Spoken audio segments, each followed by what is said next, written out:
कश्मीर में पाकिस्तान की खुफिया एजेंसी आईएसआई की हर साजिश अब बेनकाब हो रही है। जैसे ही आईएसआई साजिश की प्लानिंग करता है, उसकी जानकारी भारतीय सुरक्षा बलों को लग जाती है और भारतीय सुरक्षा बल मिनटों में आईएसआई की सालों की मेहनत का, या यूं कहें कि साजिश का पर्दाफाश कर उसे बर्बाद कर देती है। आईएसआई की एक ऐसी ही साजिश का खुलासा एक बार फिर हुआ है। एक रिपोर्ट।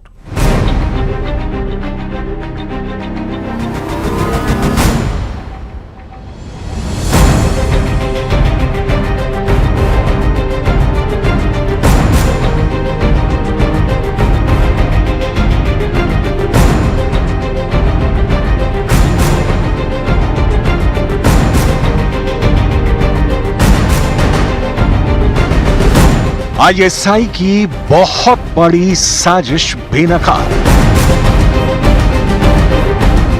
जम्मू कश्मीर में आतंक और आतंकी आखिरी सांसें गिन रहे हैं। सुरक्षा बल हर तरफ मुस्तैद हैं। भटके हुए युवाओं की घर वापसी हो रही है। धारा 370 हटते ही सुरक्षा बल अपने हर ऑपरेशन में आतंकियों का नामो निशान मिटाते जा रहे हैं। आतंकियों का OWG यानी ओवरग्राउंड वर्कर्स से संपर्क टूटता जा रहा है। आतंकी अपने हर मंसूबे में फेल हो रहे हैं और ये सब देखकर आईएसआई के कलेजे पर सांप लौट रहा है। इसीलिए आईएसआई ने अब एक नया प्लान बनाया है जम्मू कश्मीर में। लेकिन इससे पहले कि आईएसआई अपने प्लान को एक्टिवेट कर पाता, भारतीय सुरक्षा बलों को इसकी भनक लग गई। जम्मू में आतंकी अपनी जड़ें जमाने के लिए खौफनाक प्लान बना रहे हैं। रक्षा सूत्रों से पता चला है कि पाकिस्तान के कब्जे वाले कश्मीर में टेरर कमांडरों का सिलेक्शन चल रहा है। आईएसआई आतंकियों को जम्मू संभाग में दहशत फैलाने का कॉन्ट्रैक्ट भी दिया जा रहा है। लंबे अरसे से पीओके में रह रहे 90 के दशक के आतंकी कमांडरों की इस पलटन को जम्मू संभाग में घुसपैठ करवाने में आईएसआई पूरी तरह से मदद कर रही है। आतंकी नंबर 1, आतंकी नंबर 2, आतंकी नंबर 3। आईएसआई के पाले पोसे हुए ये वो आतंकी हैं जो भारत की सरजमी पर अपने नापाक मंसूबों को अंजाम तक पहुंचाने की ख्वाहिश पाले हुए हैं। और इन सब में इनकी मदद कर रही है आईएसआई। और दुनिया भर में आतंक को पोसने वाली आईएसआई वो जड़ है। समय समय पर दहशतगर्दी की ये एजेंसी अपने प्लान्स बदलती रहती है।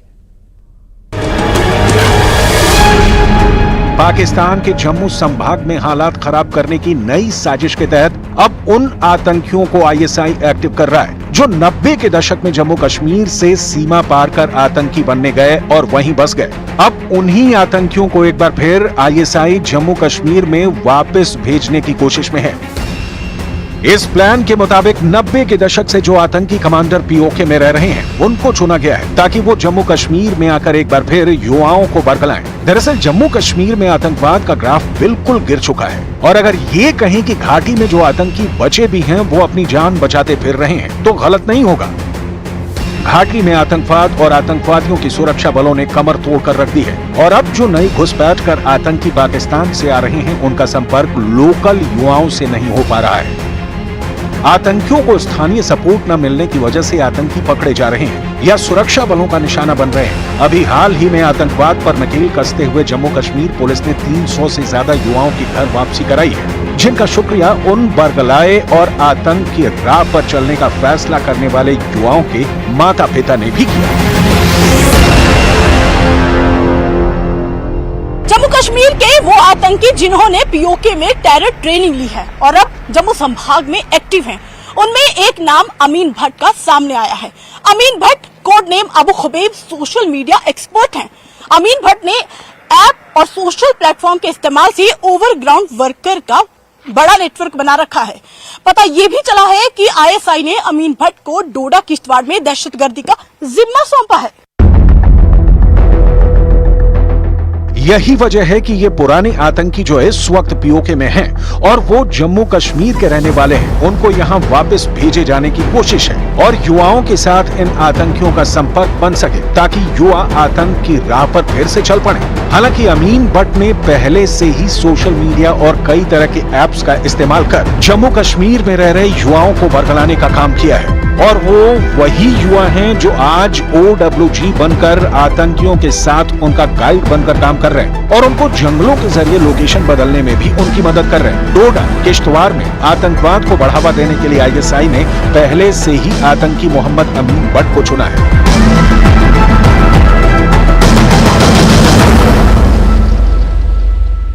आतंकी संगठनों ने जम्मू कश्मीर में खून खराबे के लिए एक दूसरे से हाथ मिलाया है। जैश, हिज्ब और लश्कर के आतंकियों ने नए नाम से टेरर ग्रुप बनाकर गुरिल्ला अटैक की रणनीति बनाई है।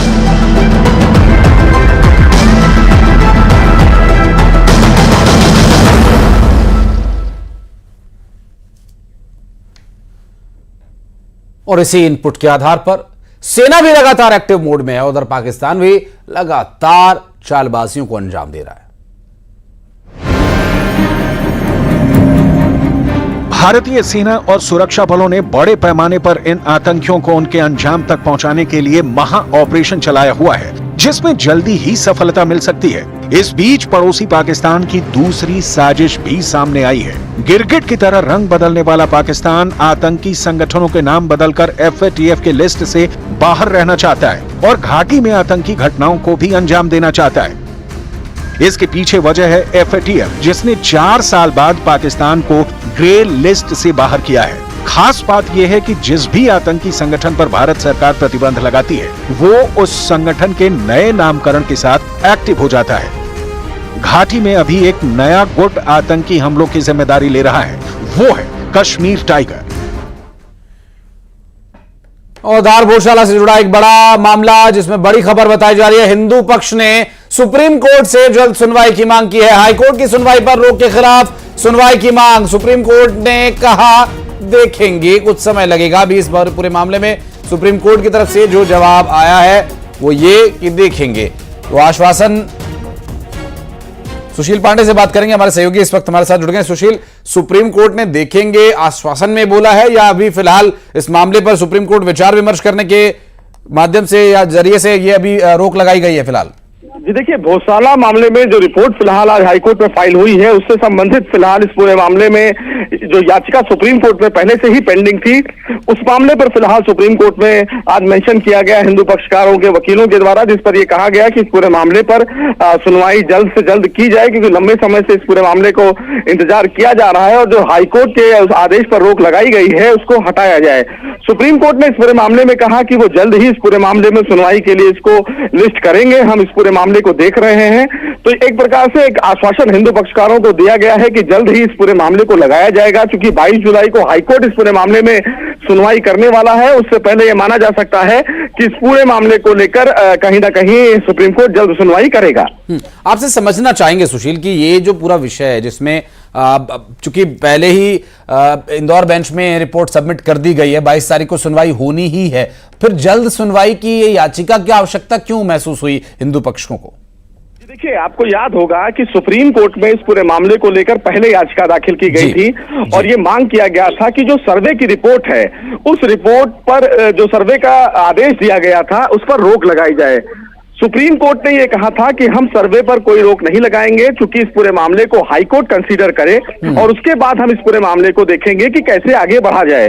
तो ये जो पूरा मामला है वो सुप्रीम कोर्ट के समक्ष पहले से ही पेंडिंग है। हाईकोर्ट को निर्देश दिया गया था कि जो भी भोजशाला का मामला है वो हाईकोर्ट आगे प्रोसीड करे और जो भी फाइनल आउटकम आएगा उस फाइनल आउटकम के आधार पर सुप्रीम कोर्ट आगे बढ़ेगा।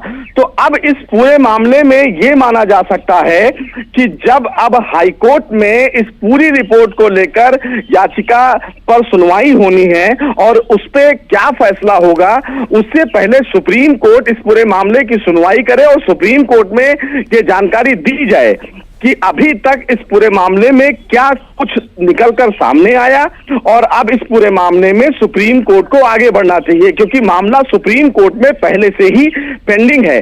इसीलिए फिलहाल ये याचिका हिंदू पक्षकारों की तरफ से सुप्रीम कोर्ट में दाखिल की गई है और ये मांग की गई है कि अब इस पूरे मामले की सुनवाई सुप्रीम कोर्ट करे और सुप्रीम कोर्ट इस पूरे मामले में सुनवाई को लेकर कोई अहम निर्देश जारी करे। बिल्कुल, और तो तब तक संभव है कि इंदौर बेंच का भी फैसला आ ही जाए। बहुत शुक्रिया आपका सुशील इस पूरे मामले पर बातचीत करने के लिए, जानकारी देने के लिए।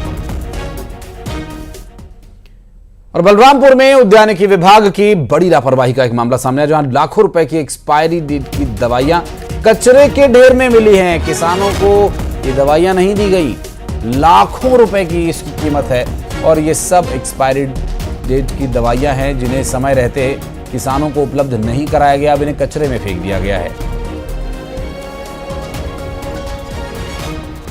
दरअसल उद्यानिकी विभाग नर्सरी में एक्सपायरी डेट की दवाइयां मिली हैं। वाड्रफ नगर के कैलाशपुर में उद्यानिकी विभाग की नर्सरी है, जिस पर कि अब ये आप जो तस्वीरें देख रहे हैं ये हैरान कर देने वाली। सूरज हमारे सहयोगी इस वक्त हमारे साथ जुड़ गए, बात करेंगे। सूरज, जो ये दवाइयों की बरामदगी हुई आप कचरे के ढेर में दिखाई दी हैं, इसे समय रहते किसानों को नहीं दिया गया और ये यहाँ पर कैसे पहुंची, ये किसकी लापरवाही, क्या इस बारे में भी कोई जानकारी मिल पा रही है? और लगता है अभी संपर्क नहीं हो पा रहा है। एक बार फिर से प्रयास करेंगे उनसे बात करने का कि आखिर इस पूरे मामले में अभी जो स्थिति सामने नज़र आ रही है उसमें भला ये इतनी बड़ी लापरवाही कैसे की गई कि आखिर किसानों को नहीं दिया जाने वाला इसमें वानिकी में इस्तेमाल होने वाली ये दवाइयाँ जो एक्सपायर हो गई। सूरज से बात करेंगे, हमारे सहयोगी सूरज इस वक्त हमारे साथ जुड़ गए। सूरज, किसानों को नहीं दी गई, जरूरतमंदों को नहीं दी गई, एक्सपायर हो गई दवाइयाँ, फेंक दी गई, कौन है इसका जिम्मेदार, कुछ पता चल पाया? जी, मैं आपको बता दूं कि वाड्रफ नगर कैलाशपुर उद्यान का ये पूरा मामला है, जहां पर लाखों की उद्यान विभाग में कचरे की ढेर में एक्सपायरी दवाइयां पाई गई हैं। इसको डिस्पोज भी नहीं किया गया है, खुले में पड़ा हुआ है। आपको बता दें कि दवाइयां किसानों को बांटने के लिए आती थी, लेकिन किसानों तक क्यों नहीं पहुंची और ये दवाई आखिर यहाँ कैसे किसने रखा, इसकी भी जानकारी अभी तक नहीं मिल पाई है। फिलहाल इसके जो जिम्मेदार अधिकारी हैं उनसे संपर्क करने की कोशिश की गई है, लेकिन अभी तक उनसे संपर्क नहीं हो पाया। लेकिन कहीं ना कहीं एक उद्यान विभाग की बड़ी लापरवाही है, जो लाखों की दवाइयां जो एक्सपायर होने के बाद कचड़े में फेंक दी गई है। नुकसान हुआ है, जो किसानों को दिया जाता तो शायद इसका उपयोग होता, किसान इसका फायदा लेता, लेकिन ये अब एक्सपायरी हो चुका है और कचरे के ढेर में पड़ा हुआ है। फिलहाल जिम्मेदार अभी तक इस पर किसी प्रकार की कोई प्रतिक्रिया नहीं दे रहे हैं। जी, इस पूरे मामले में कोई कार्रवाई की भी बात सामने आई है? किसी तरह की कोई जांच या संबंधित विभाग के संज्ञान में ही ये मामला नहीं है? इस मामले को लेकर जब हमने उद्यानिकी विभाग के अधिकारी से संपर्क करने की कोशिश की मोबाइल के माध्यम से, उनके द्वारा हमारा फोन रिसीव नहीं किया गया है। हालांकि अभी तक कोई बात सामने नहीं है। फिलहाल उनसे हम लगातार संपर्क करने की कोशिश कर रहे हैं। जैसे इस मामले पे संपर्क हो पाएगा या तभी पता चल पाएगा कि जिम्मेदार ने इस पर सुध ली है या नहीं ली है, आगे कोई कार्रवाई होगी या नहीं होगी। जी, बहुत शुक्रिया आपका जानकारी देने के लिए।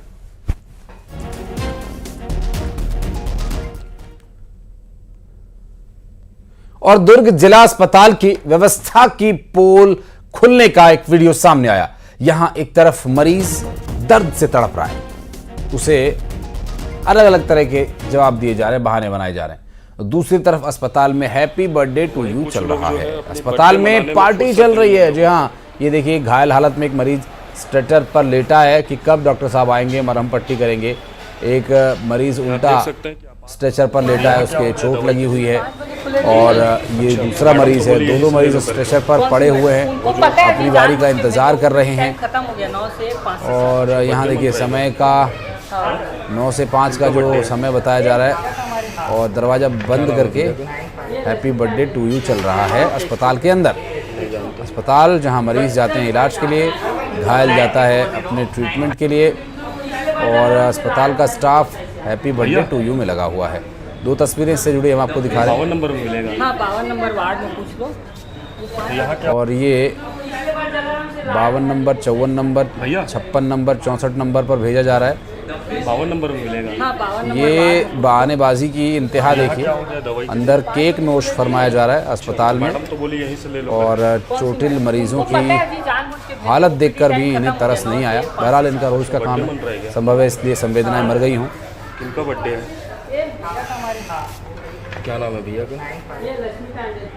लक्ष्मीकांत जी का बर्थडे है, तो ये बर्थडे सेलिब्रेशन चल रहा है। फ़ोन पर विशेष दी जा रही हैं और पीछे बैठे लोग केक खा रहे हैं।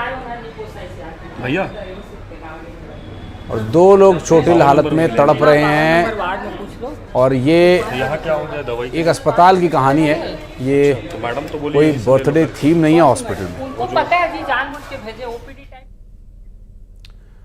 एक छोटा सा ब्रेक यहाँ पर ले, खबरें आगे भी जा रही हैं।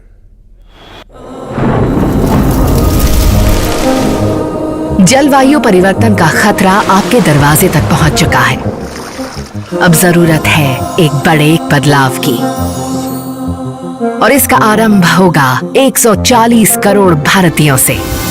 ये क्रांति शुरू होगी एक पेड़ से।